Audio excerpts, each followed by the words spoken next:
우리는 지금 잠언서에 나타나는 마지막 절인 제4절 나라를 다스리시는 여호와의 섭리에 대해서, 교훈에 대해서 지금 살펴가고 있는 겁니다. 잠언서 22장부터 31장까지인데 그 가운데 전반부인 27장까지는 나라를 다스림에 대한 훈계를 하고 있어요. 지금 솔로몬은 사랑하는 아들에게 나라를 어떻게 다스려야 되는가, 거기에 대한 훈계가 나오는데 그 훈계 가운데 먼저 24장까지는 지난 주일날 끝났는데요. 24장까지는 지혜롭게 다스릴 것을 훈계합니다. 나라를 다스리는 것은 지혜롭게 다스려야 된다. 이것은 어떻게 보면 우리가 성경 본문 말씀을 이렇게 보면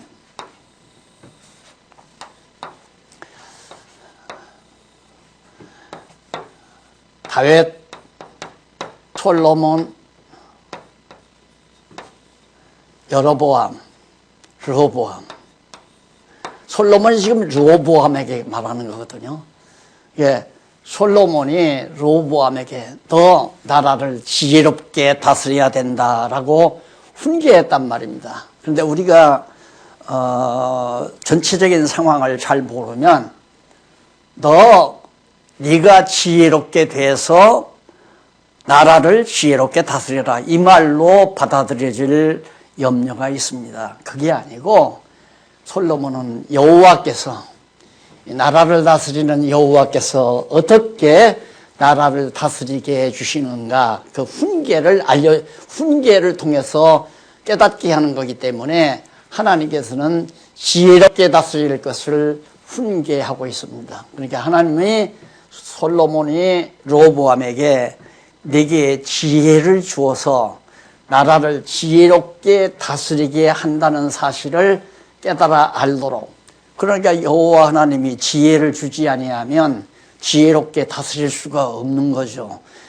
이 문장을 언제나 대전제, 큰 제목 밑에서 이해해야 된다는 얘기입니다. 그 다음 오늘은 25장부터 27장까지 할 건데요. 미련한 자 경계할 것을 훈계해 줍니다. 미련한 자를 경계해라. 그럼 미련한 자 경계하라고 솔로몬이 아들 르호보암에게 나라를 다스리면서 앞으로 네가 왕이 돼서 나라를 다스릴 때 미련한 자들을 경계해라. 네가 경계해라는 얘기가 아니에요. 여호와께서 나라를 다스리기 때문에 여호와께서 너에게 지혜를 줘서 미련한 자들을 경계하도록 하나님께서 그렇게 해주시니까 그런 사실을 깨달아 알도록 훈계하고 가르쳐주는 얘기예요. 그러니까 어떻게 보면 이 큰 대주제 밑에서 하위 주제를 이해하면 정확하지만, 큰 주제, 나라를 여호와께서 다스리시는 여호와신데 이 밑에 와서는 자꾸 아들 르호보암에게 네가 지혜롭게 다스리라, 네가 미련한 자를 경계해라, 이게 앞뒤가 안 맞잖아요. 그러니까 그 말씀은 여호와께서 너로 하여금 지혜를 주어서 지혜롭게 다스리게 한다는 걸 훈계해요. 그리고 미련한 자들을 경계하도록 하실 것을 하나님께서, 솔로몬이 지금 르호보암에게 훈계한다. 이 부분을 잘 이해를 하셔야지. 안 그러면 이거 완전히 인간적인 훈계가 됩니다. 마치 내가 오늘 또 이 강의실에서 강의를 하면서 여러분 지혜롭게 사셔야 됩니다. 지혜롭게 가정을 다스려야 됩니다. 이럴 가능성이 충분히 있거든요. 그렇게 되면 안 된다는 얘기예요. 하나님이 지혜를 줘야죠. 근데 가정도 마찬가지입니다. 가정도 정말 가정을 이루는 부부들에게 하나님 여호와를 경외하는 지혜를 주어서 그 지혜로 가정을 잘 다스리도록 하나님이 하셔야 아름다운 가정, 건전한 가정이 되지는 거지, 내가 노력하고 애써서 지혜롭게 다스리면 내 가정이 튼튼하다, 그건 절대 아니라는 얘기예요. 그러니까 하나님은, 여호와께서는 나라만 다스리는 것이 아니라 국가도, 세계도 다스리고 우주도 다스리고 인간도 다스리고 내 가정도 다스린다는 사실을 전제해서 모든 걸 이해해 가시면 하자가 없으리라고 생각합니다. 그러면 미련한 자들을 경계할 것을 훈계하는 내용이 이제 25장부터 27장까지인데 교재는 4348페이지에 나와 있습니다. 거기에서 이제 먼저 살펴야 될 내용은 4348페이지 제일 아랫줄 나오죠. 제일 밑에 여호와 하나님께서는 솔로몬으로 아들에게 미련한 자를 경계할 것에 있어서의 훈계에 대한 자문을 가르쳐 주도록 섭리하셨다. 그러니까 여기도 여호와께서 아니에요. 반드시 여호와 하나님께서 솔로몬으로 하여금, 솔로몬이 주어가 아니에요.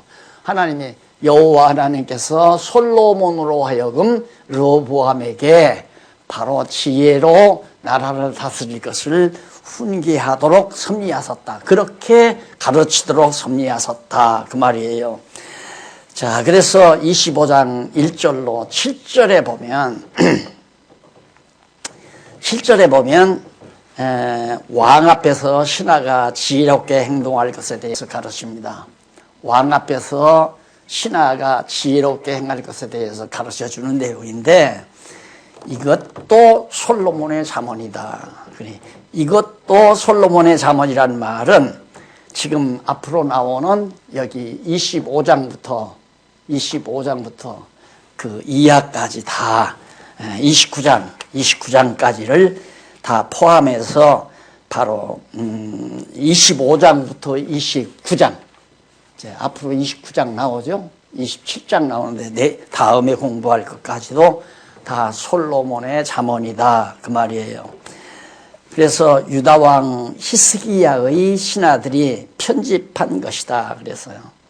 그러니까 솔로몬이 많은 한 3천이나 되는 잠언을 남겼다고 그러는데 뭐 3천만 되겠어요. 3만도 될 수 있고 수가 중요한 게 아니라 핵심이 중요한 건데 많은 걸 깨달은 거죠. 솔로몬이 지혜를 얻어서 그런 잠언들을 많이 남겼는데 그 남겨진 잠언 가운데 통치, 나라를 다스리는 지금 지난번 말씀드렸죠. 솔로몬이 이제 잠언서를 썼는데 제일 처음에 1절은 서론이라고 그래서요. 잠언이란 무엇인가에 대한 서론을 말하고 2절에는 지혜를 주신 여호와 하나님께서 자기 자신에게 지혜를 주관하시는 여호와임을 깨닫고 그걸 일단은 얘기해요.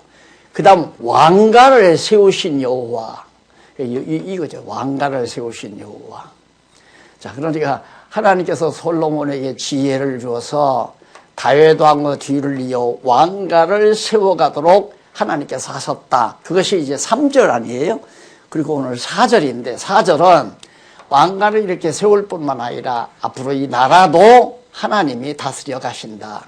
그래서 이 이후의 배경을 내다보면서 솔로몬이 르호보암에게 말하는 것이 바로 이 4절 내용이에요. 4절 내용. 그러니까 솔로몬이 사랑하는 아들에게 여호와 하나님께서 솔로몬으로 하여금 이제 솔로몬의 뒤를 이을 르호보암 솔로몬의 아들에게 정말 나라를 다스리는 것에 대해서 훈계하는 내용이 바로 지금 계속되고 있는 거예요. 그 가운데서 미련한 자를 경계할 것을 훈계해라. 하나님께서 여호와 하나님께서 그렇게 솔로몬에게 지시함으로 솔로몬은 아들에게 미련한 자를 경계하도록 훈계해 주는 겁니다. 그래서 왕 앞에서 신하가 지혜롭게 행할 것에 대해서 가르쳐 주는데 거기 한번 보십시다. 이 일을 숨기는 것은 하나님의 영화요 이 일을 살피는 것은 왕의 영화니라. 자, 이게 이제 얼른 들으면 무슨 얘기인지를 몰라요. 그러나 이 일을 숨긴다는 말은 하나님의 비밀. 그 지혜라고 하는 것은 하나님의 비밀이거든. 비밀을 아는 것이 지혜거든요. 하나님의 비밀을 어떻게 알아요? 알 수가 없죠. 하나님의 신의 비밀을. 친구의 비밀도 모르는데, 남편의 비밀도 모르고, 아내의 비밀도 모르는데, 어떻게 우리가 하나님의 비밀을 알아? 하나님이 숨겨놓은 비밀을 하나님이 우리에게 지혜를 주시면 알게 되는데 그게 알도록 밝혀놓은 것이 바로 신구약 성경 66권이란 말입니다. 성경은 정말 하나님께서 지혜를 주지 아니하면 깨달을 수가 없죠. 66권 성경의 내용, 그게 하나님의 비밀인데, 그래서 그 비밀을, 하나님의 숨겨놓은 비밀을 잘 살펴보는 것은 왕의 영화다.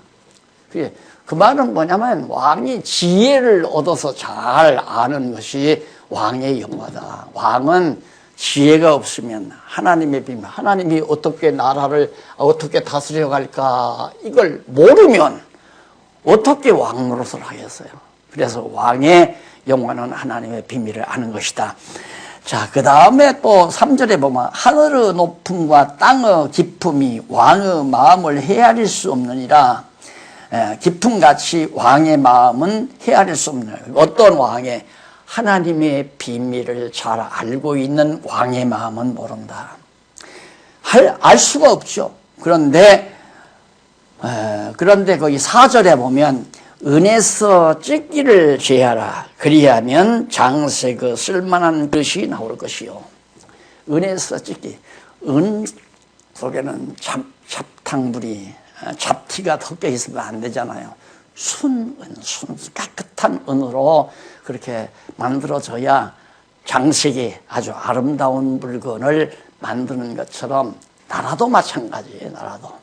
왕 앞에서 신하가 지혜롭게 행할까요? 왜냐하면 왕은 하나님의 비밀을 다 알고 있기 때문에 신하가 지혜롭게 행하지 아니하면 정말 어리석은 신하가 되진다 이 말이에요. 그러니까 순수하고 깨끗한 신하, 잡티가 섞이지 아니한 신하라야 조각을, 나라를 구성하는데 장색이 은으로 보물을 만드는 것처럼 왕이 나라를 세우기 위하여 조각할 때 그런 신하들을 정말 채택해서 아름다운 그런 나라를 다스릴 수 있게 한다. 그래서 지혜롭게 행할 것에 대해서 가르쳐주는 얘기예요. 왕은 하나님의 지혜를 모르면 자기에게 아첨하는 사람을 채택하고 자기를 기쁘게 하는 사람을 채택하고 그러다가 결국에는 그 사람한테 모반을 당해서 넘어지고 그런 거 아니겠어요.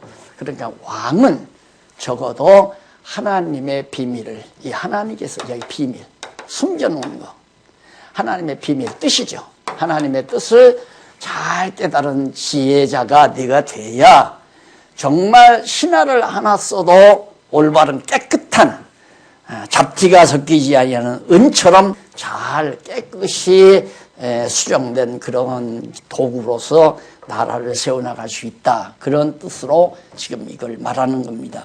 그리하면 그 위가 의로 말미암아 견고히 서리라. 의가 나라가 하나님의 뜻이 그렇게 해서 정결한 정직한 아주 순결한 그런 신하들로 잘 나라를 세워야 나라가 견고하게 세워진다. 그런 뜻으로 밝혀놓은 겁니다.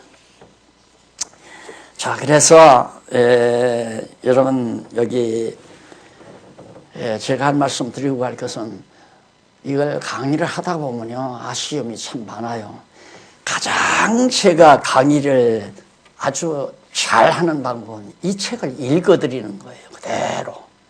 이 강의를 하다가 보면 아무래도 건너뛰는 것이 있을 수밖에 없잖아요. 안 그러면 이걸 일일이 다 읽다가 보면 시간이 엄청 든단 말입니다. 그래서 내가 부디 집에서 이 교재를 읽고 예습을 하고 오셔야 제 강의가 훨씬 크게 도움이 된다.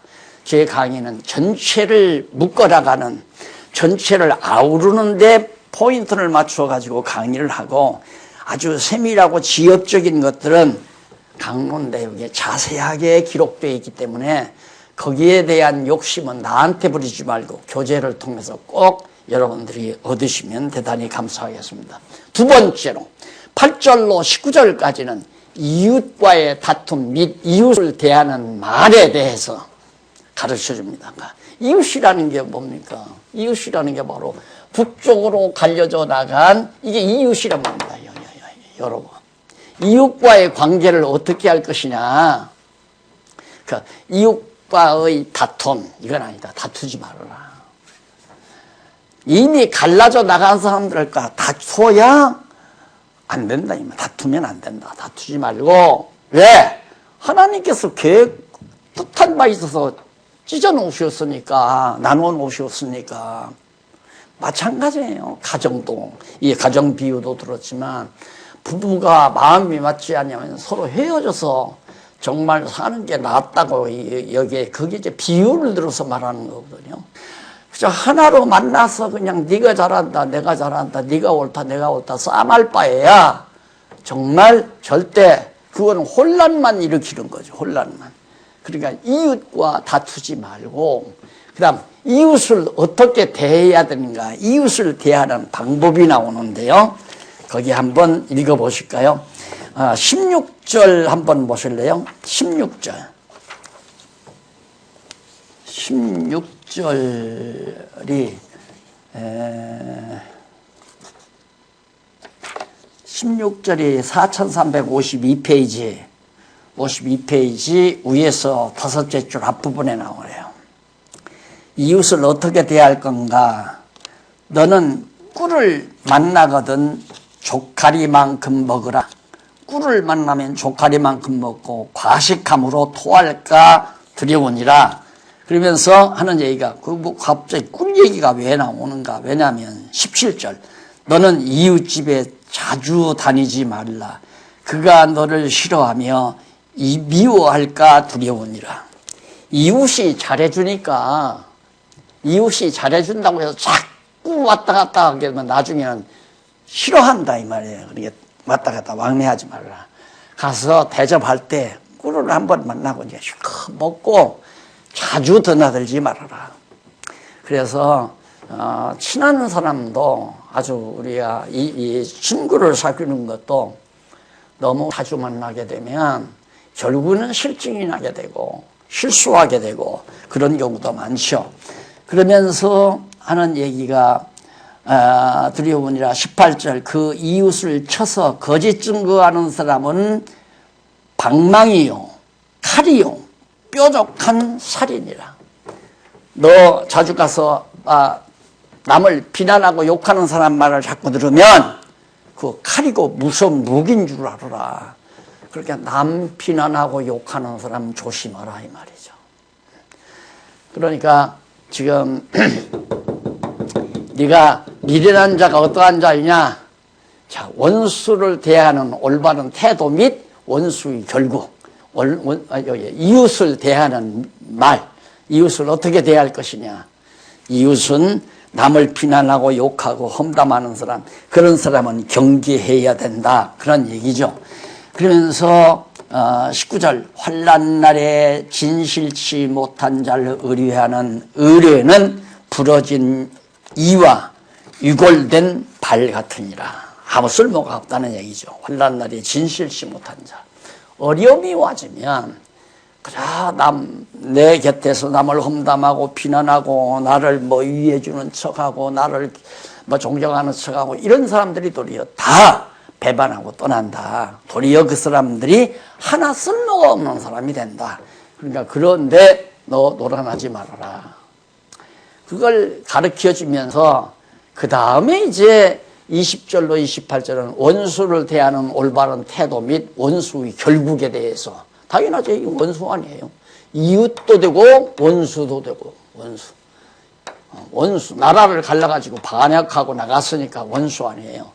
그 사람 원수를 어떻게 대할 건가. 올바른 태도. 원수를 대하는 올바른 태도가 20절 한번 보십시다. 마음이 상한 자에게 노래하는 것은 추운 날에 옷을 벗음 같고 소다에 초를 부음 같으니라. 부글부글 끈다. 이 말이 춥고 막 선뜻하고. 그러면서 21절. 네 원수가 배고파 가든 식물을 먹이고 목말라 하든 물을 마시우라. 그리하는 것은 핀 숯으로 그의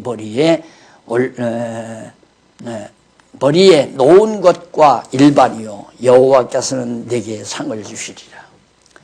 원수를 사랑하라. 신약에도 나오죠. 이거 사람이 못해요. 어떻게 인간이 원수를 사랑해요? 내가 늘 강조하지만 여호와께서 내 편이시다. 그런 거 있잖아요. 아주 정말 고단위에 대단한 단위에 이제 바둑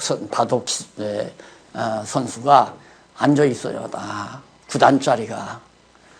그런데 뭐 난데없이 난 모르는 사람이 똑 들어오더니만 내가 바둑 나하고 한번 경쟁합시다 하고 그 주변에 있는 사람들하고 바둑을 놓으면서 자기가 바둑을 잘 든다고 하면 9단짜리는 앉아서 웃고 있는 거죠. 아유, 저기서 놓으면 안 되는데, 저거 놓으면 저거 다 죽는데, 이거 다 아니까 비웃을 거 아니에요. 정말 여호와 하나님이 내 편이라고 하는 이 믿음이 없으면 원수 때문에 밤잠 못 자고 미워하고 증오하고 입맛 떨어지고 결국은 막 부득부득 이를 갈고 원수 갚기 위해서 각양 악한 방법을 토해내고 저 녀석 저거 완전히 그냥 저놈의 원수 벼락을 맞았으면 좋겠다든가 저 원수 차 사고나 나서 어떻게 하면 좋겠다든가 그래서 가서 차를 빵꾸 내는 방법도 있고요. 차가 고장나도록 조치해놓는 그래서 그 사람으로 하여금 정말 어려움을 당하도록 만드는 누구에게? 원수를 갚으려고 하는. 근데 여호와 하나님이 내 편이라는 게 이거 믿어지지 않고는 원수에 대한 미움 때문에 잠 못 자요. 어떻게 분해서 자요? 억울하고 분하고. 그런데 우리가 여호와 하나님을 깨달아 알게 되면 억울하고 분한 게 없잖아요. 여호와께서 왜 이런 환경을 주셨을까? 저 사람이 왜 나를 미워하고 나를 시기하고 나를 험담할까? 그렇게 여호와 하나님이 하시는 이유를 찾고는 맞아. 그리고 저 올바른 자세를 태도를 취할 뿐만 아니라 그 원수는 결국은 망하잖아요. 이걸 아니까 이 원수를 구태여 미워하고 증오하면서 나 괴로울 필요가 없잖아요. 그러니까 여호와 하나님을 경외하는 지혜가 없으면 원수를 미워하며 살 수밖에 없는 거죠. 그 다음에 26장 1절로 12절에 보면 미련한 자의 영예와 어리석은 잠언 및 행위. 그러니까 미련한 자의 영예, 미련한 자의 영예는 무엇이고 어리석은 잠언 및 행위를 가르쳐 주는 거거든요. 어리석은 잠언. 무엇이 어리석은가? 영예요. 그러니까 미련한 자가 영예를 얻는다는 건 그건 영예가 아니에요. 그건 바보 멍충이고 그건 도리어 정말 저주죠. 그리고 어리석은 잠언. 이들에 주어지는 잠언과 행위를 가르쳐 주는 내용인데 거기 미련한 자에게는 영예가 적당하지 아니하니 마치 여름에 눈 오는 것과 추수 때에 비 오는 것 같으니라. 저는 어울리지를 않아요. 그러니까 포악하고 남 욕하고 험담하고 그저 야망을 갖고 노력하고 그런 게 아니라 영예를 얻고 사는 것은 마치 추수 때에 비 오는 것과 같고 그 다음 한여름에 막 모든 초목이 자라나는데 눈 내리는 것과 같다 이 말입니다. 그러면서 까닭없는 저주는 참새의 떠도는 것과 제비의 날아가는 것 같이 이르지 아니하느니라. 그러니까 까닭없이 공연히 미워가지고 나를 욕하고 저주하고 험담해도 그것은 집 없이 날아가는 새나 제비처럼 그 재앙이 절대 임하지 않는다. 절대. 그러면서 말에게는 채찍이요 나귀에게는 자갈이요 미련한 자의 등에는 막대기니라. 그 미련한 자 그에게는 영예는 미련한 자가 영예를 얻어도 결국 온갖 비난과 험담을 하고 나가서 나라를 세웠잖아요. 왕이 됐죠. 여로보암이 왕. 영예를 얻은 거예요. 이것이 도리어 저주가 된다 그 말이에요. 이게 이 권모술수를 써가지고 권력을 찾거나 무엇을 자기 품 안에 걷어잡았다고 해서 성공했다고 생각하는 것은 참 어리석고 미련한 거예요. 하나님이 주시지 아니하는 건 자기 거가 안 돼요. 어떻게 다윗 왕국이 여로보암 것이 될 수가 있어요? 여로보암의 왕국이 될 수가 없잖아요. 그러니까 혁명이 나고 또 혁명이 나고 혁명 몇 차례 나다가 완전히 망해버리잖아요. 북이스라엘. 왜? 자기 것이 아니니까. 아무리 미약하고 연약해도 이건 다윗 왕조의 것이니까 다윗의 자손들이 대대로 위해서 왕이 되잖아요. 그래서 결국에는 그 줄기를 타고 만왕의 왕이 되신 예수 그리스도가 이 땅 위에 오시는 거거든요.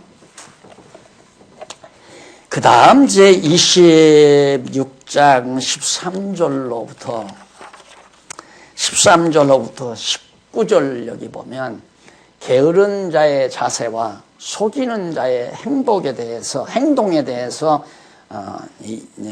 가르쳐주는 내용입니다. 게으른 자는 길에서 사자가 있다. 길에 사자가 있다. 거리에 사자가 있다 하느니라. 그러니까 게으른 자는 안 나가고 방에만 들어 앉아서 그냥 거기 14절에 나오죠.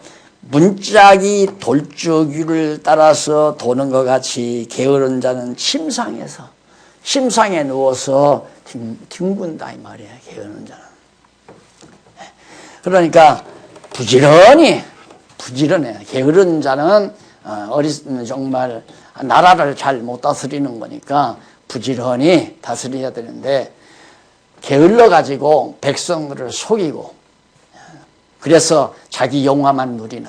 이 르호보암은 북쪽으로 백성들을 이끌고 가가지고 예루살렘 성전에서 여호와 하나님께 제사를 드려야 되는데 단과 길갈에다가 산당을 지어놓고 금송아지를 거기다 만들어 놓고 거기 가서 제사해도 된다고 그렇게 거짓말로 가르치잖아요.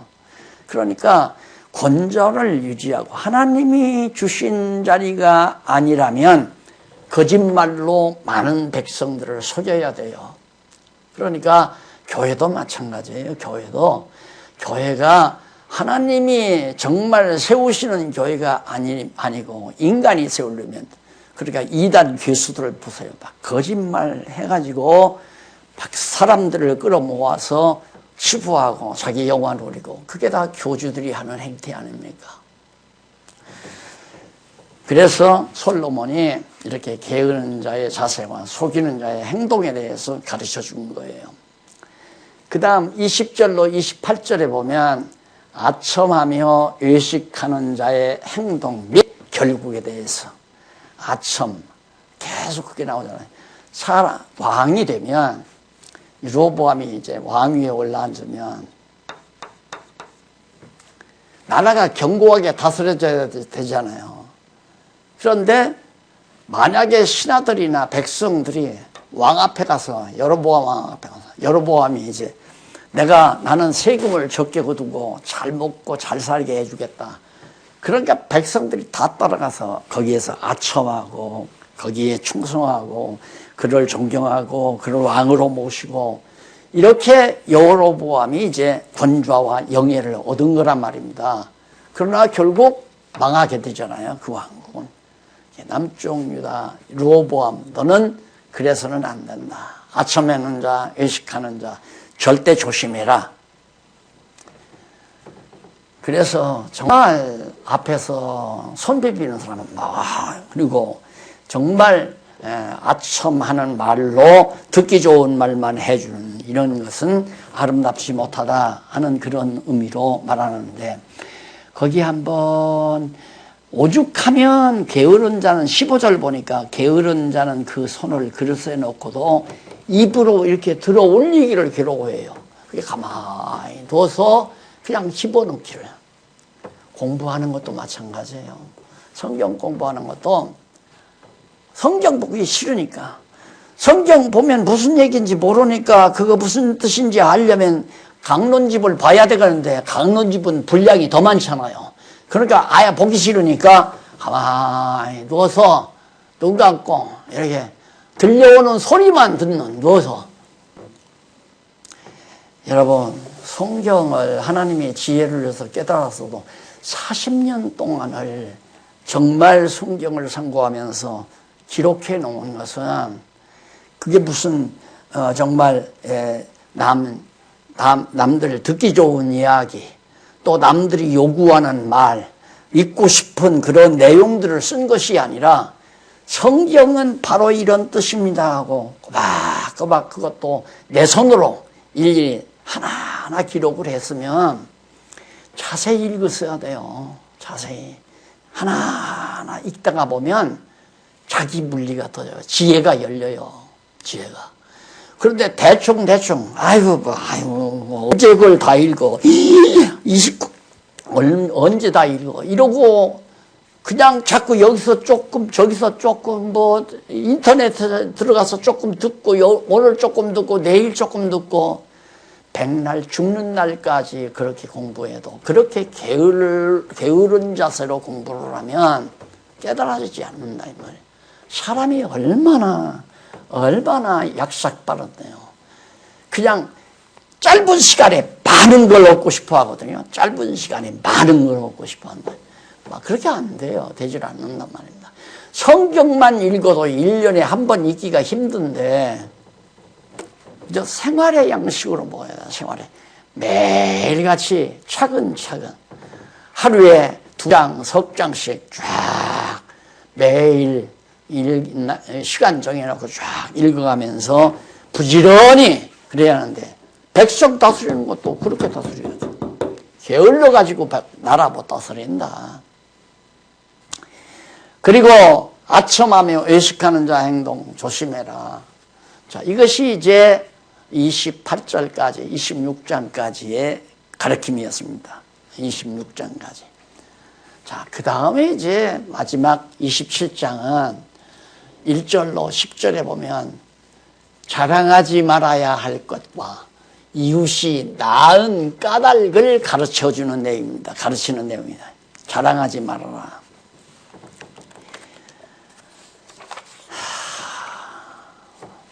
자랑이라는 것이 자기를 내세우는 거고 찬양하는 말과 같은 맥락이라고 했잖아요. 자기를 드러내고 자기를 찬양하고 자기를 드높이는 그런 행위는 지혜가 아니죠.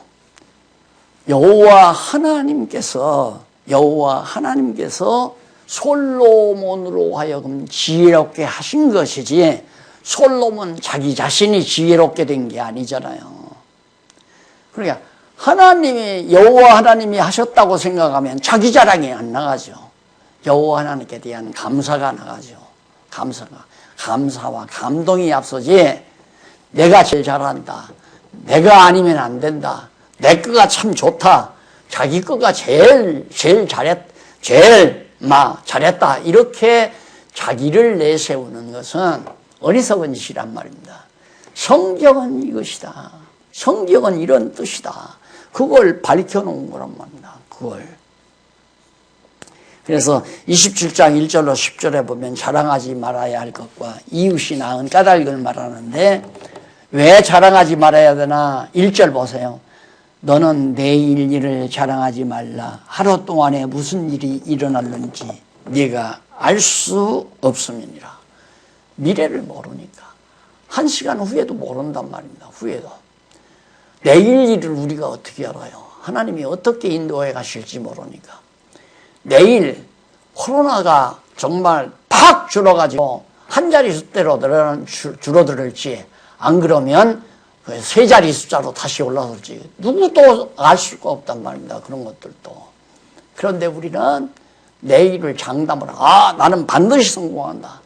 나는 앞으로 한 3, 4년만 지나면 내가 목표 달성을 할 수 있다. 나라 정치도 마찬가지잖아요. 내가 하면 나라를 잘 할 수 있다. 이게 세속적인 사람들이니까 당연히 그런다고 하지만은 여호와 하나님을 아는 자들은 여호와께서 나라를 다스려가는데 나라의 장래가 무슨 일이 어떻게 일어날지 어떻게 알아요? 아무도 모르죠. 그러니까 자랑해서는 안 된다. 자랑처럼 미련한 것이 없어요. 그 다음 이제 타인으로 너를 칭찬하게 하고 네 입으로는 말며 의인으로 너를 칭찬하게 하고 네 입술로는 말지어다. 설령 내가 칭찬받을 만한 일이 있다 하더라도 내 스스로 자찬하면, 자화자찬하면 안 된다 이 말이에요. 남들이 나를 칭찬하는, 하나님의 뜻을 알고 있는 사람들이, 지혜가 있는 사람들이 칭찬하고 지혜가 있는 사람들이 높여주는 것은 아름답지만 자기 스스로 자랑하는 것은 어리석은 일이다. 그러니까 르호보암에게 너 내가 이제 나 뒤를 이어서 왕이 되지만 자랑하지 말아라.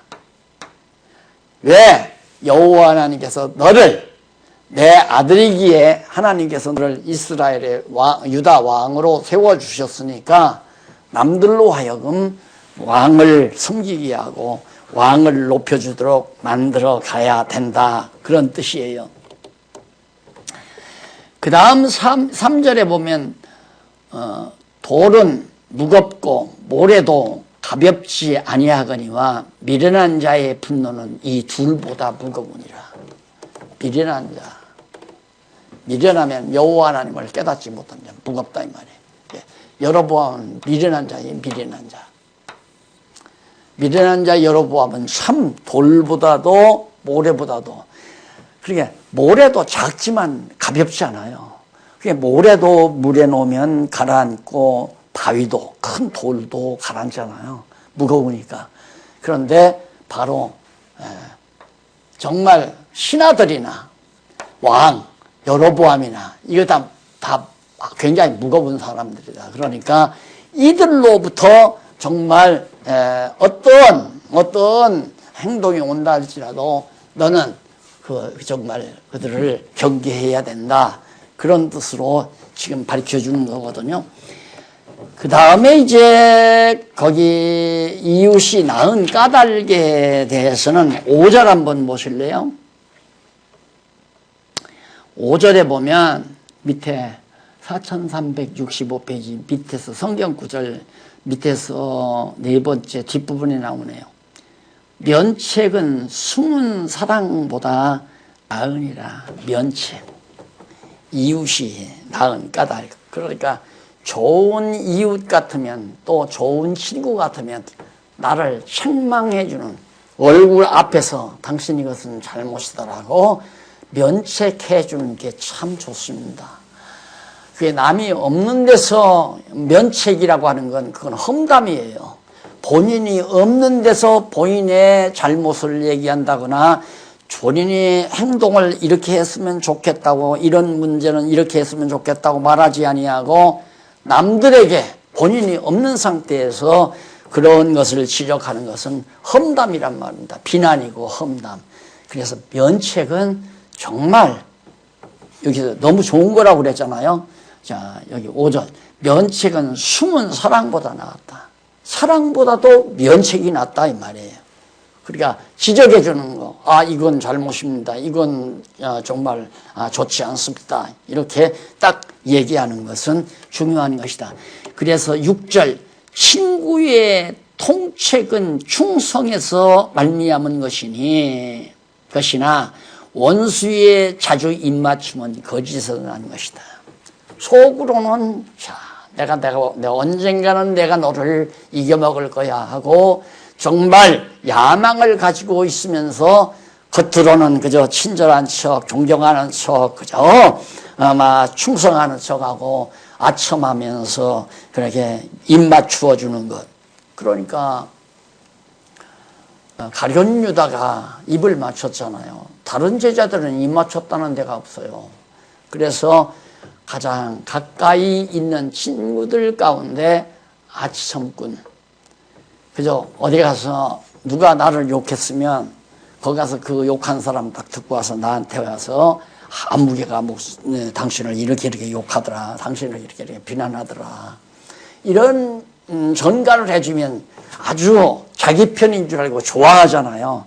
자기 편이 아니라 그날 밤 나를 잠 못 자게 만드는 거예요. 그 인간이 왜 나한테 욕했나. 그거 가만 놔둬서는 안 되겠네. 잠 못 자잖아요. 그건 좋은 친구가 아니에요. 그런 건 좋은 친구가. 그래서 거기 보면 친구의 통책은 충성해서, 친구가 그렇게 막 면전에서 책망해 주는 것은 정말 충성에서 나오는 거예요. 충성심.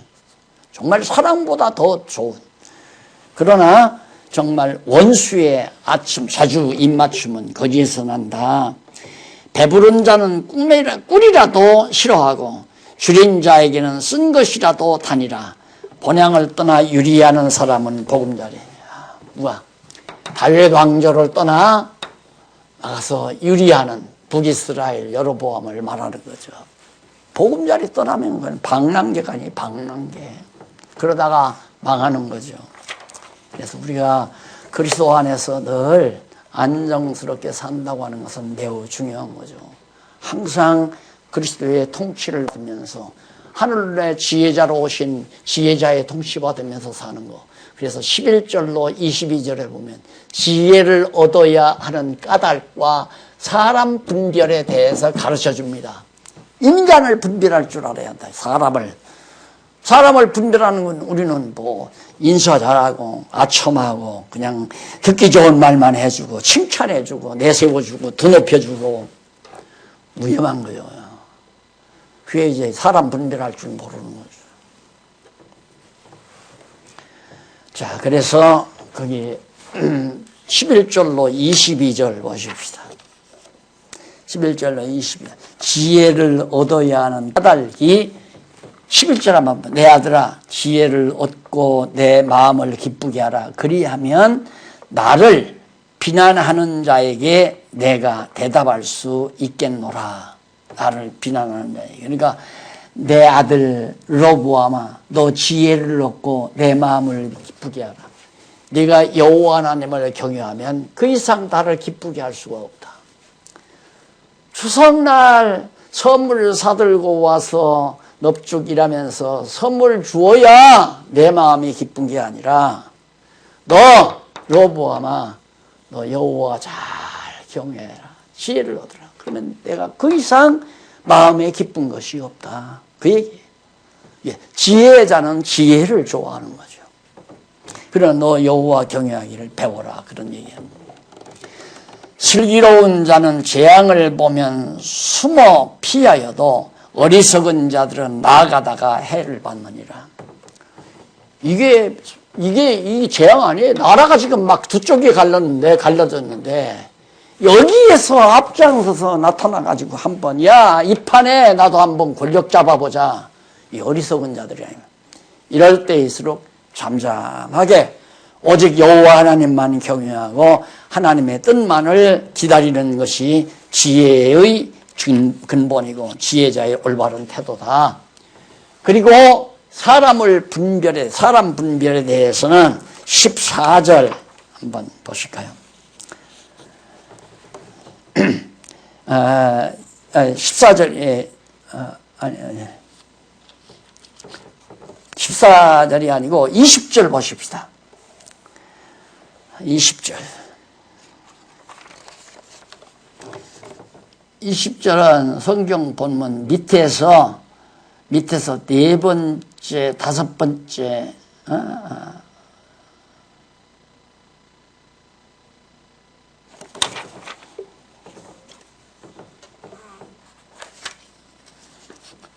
20절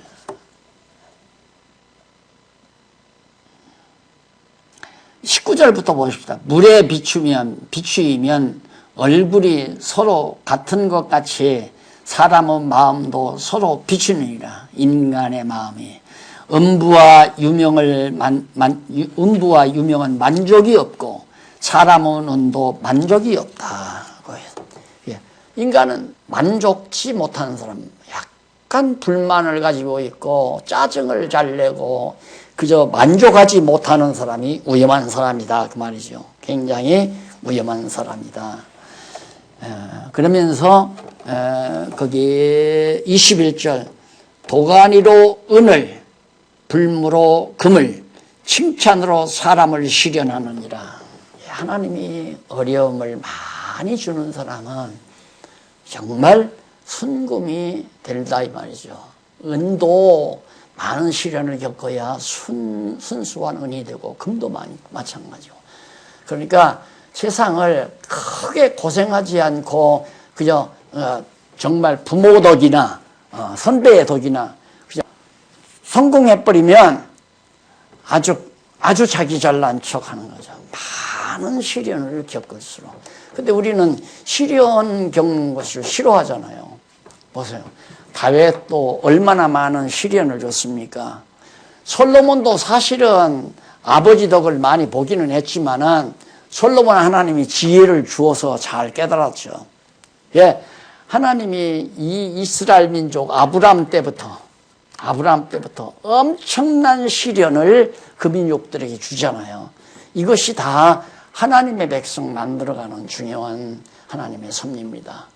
이게 나이가 좀 드니까 과거에 대한 것들이 새록새록 기억이 나요. 그때 당시는 참 힘들고 고달팠지만은 그런 날이 결국 나를 놔두게 만들어 가시는 하나님의 섭리였다는 것을 깨닫고 나니까 과거 생활에 대해서 후회할 것이 전혀 없더라고요. 그래서 여기 지금 솔로몬도 그 말입니다. 인간이 만족이 없는 거, 이거에 제일 미련한 인간이다. 제가 성경 강론집 다 쓰고 후기로 제일 끝이다 그랬잖아요. 이제 여한이 없습니다. 아무것도 여한이 없습니다. 너무너무 하나님의 크시는 종을 깨닫고 하나님 나라에 대한 소망도 분명하고 하나님이 주신 은총도 너무 벅차도록 크고 광대하고 그 여한이 없잖아요. 그래서 불만하며 살아야 될 이유가 없다. 그런 뜻이에요. 그래서 사람을 분별하는데 불만 있는 사람. 22절 미련한 자를 곡물과 함께 절구에 넣고 공의로 찔지라도 그의 미련은 벗어지지 아니한다. 절구에다 넣고 곡식을 벼이삭을 갖다가 넣고 절구로 공의로 그걸 찌면 벼 껍질이 벗어지잖아요. 그런데 미련한 자는 안 벗어진다 이거예요. 그래, 미련은 하나님께서 벗게 줘야 벗지 인간의 노력이나 인간의 방법으로 안 돼요. 하나님이 벗겨 주어야. 그래서 시련이 오는 이유는 하나님이 껍질 벗겨주려고, 미련한 껍질을 벗겨주시려고 시련을 주신다, 이렇게 생각하시면 되는 거죠. 그 다음 마지막 양떼의 형편을 살피는 까닭과 방법 및 결과에 대해서 가르쳐주는 얘기입니다. 물론 양떼는 이스라엘 백성이죠. 유다 백성. 네가 왕이 되면 양떼를 잘 돌보고 살펴라. 양떼 없으면 왕도 없다. 양떼 다 없어져 버리면 왕이 무슨 필요이냐. 그러니까 양떼 형편을 잘 살피는 이유가 바로 다윗 왕가를 유지시키기 위해서 하나님께서 양떼를, 하나님의 백성들을 잘 다스리려고 너로 하여금 왕을 세워주는 것이다. 그런 뜻으로 밝혀주는 거예요. 거기 마지막 읽고 끝을 내십시다. 23절 내 양떼의 형편을 부지런히 살피며 내 소떼의 마음을 두라. 대저 재물은 영영이 잊지 못하나 멸류관이 어찌 재물이 영영이 있지 못하니 멸류관이 어찌 대대히 있으랴. 재물, 양떼가 재물 아니에요? 왕의 재물이에요. 양떼는 목자의 재물이듯이 양떼 백성이 없는데 왕이 무슨 필요 있느냐, 그런 뜻으로 밝혀준 거란 말입니다. 풀을 벤 후에는 새웅이 돋나니 산에서 꼴을 거둘 것이니라. 어린 양의 털은 내 옷이며 염소는 밭을 사는 값이라며 염소의 젖은 넉넉하여 너와 내 집사람의 식물이 되며 내 여종의 먹을 것이 되느니라.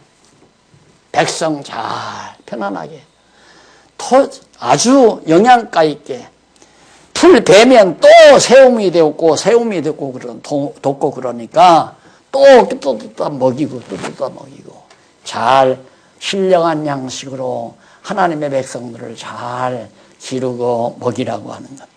그래서 예수님은 하늘의 영원한 양식, 하늘의 참떡, 생명의 떡으로 이 땅에 오셔서 우리로 하여금 마음껏 먹고 배부르도록 예수님께서 우리를 다스려 주시는 건다고 하는 그래 예수님이 오셔서 우리를 정말 영혼의 양식, 풍성한 양식으로 배불리 먹고 자라도록 섭리하시는 것에 대한 교훈이 잠언서에 담겨 있음을 우리가 알 수 있습니다. 일용할 양식이라고 했습니다. 매일같이. 과거에 주일날 안식일이라고 해서 안식일날만 와가지고 주일날 1시간도 아니죠. 설교 그저 한 20분짜리 듣고 다 배고파서 양들이 병든 거 아닙니까? 스스로 이제 먹어야 돼요. 떠들다 줬으면 스스로. 제가 수십 년에 걸쳐서 이렇게 기록해 놓은 것은 저도 책임을 져야 되잖아요. 하나님께서 당신의 양무리들을 저한테, 목동인 저한테 다 맡겨 놓으셨는데 나 없더라도 늘 먹고 살 수 있도록 하기 위해서 열심으로 이렇게 기록해 놓았으니까 매일같이 정말 읽으면서 정말 영양가 있게 튼튼하게 지혜롭게 성장해 가시기를 당부하면서 오늘 강의 여기까지 마치겠습니다. 다음에는 나라의 형통함에 대한 훈계에 대해서 28장부터 31장까지 계속해서 공부하도록 하겠습니다. 예습해 오시기 바랍니다. 기도하십시다. 자비로우신 아버지 하나님, 은혜를 감사합니다.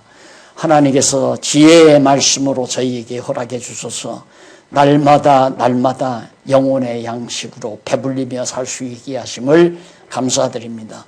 우리가 서로 만나지는 못하지만은 하나님의 말씀으로 정말 저희 영혼들이 튼튼하고 견고하게 성장해서 승리하는 생활할 수 있도록 은혜 주시옵시기를 비오며 예수님의 이름으로 기도드립니다. 아멘.